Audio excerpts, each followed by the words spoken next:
It'll be a stark contrast between at least one of the campaigns not making any promises, and ours will be very clearly laying out, not just on jobs, but tax reform, economic development, education reform, entitlement reform.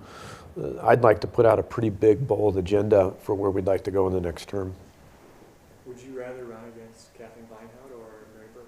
Oh, to me, it doesn't matter. I mean, I think in the end, I felt this even before one of the candidates got in, that to me, it's going to be essentially the same. I mean, they're different backgrounds, but it's largely. I think it'll be much like it was in the recall. The opposition is going to be almost exclusively against me and not for anything real clear.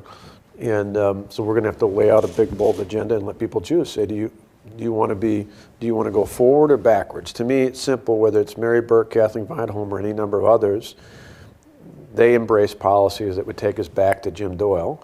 I think it's taken us more than 2 years to recover from two terms of the failed policies of Jim Doyle. The last thing we want is a third term. And that's where voters would see us go, back to the days of the double-digit tax increases, the billion-dollar budget deficits, the record job loss.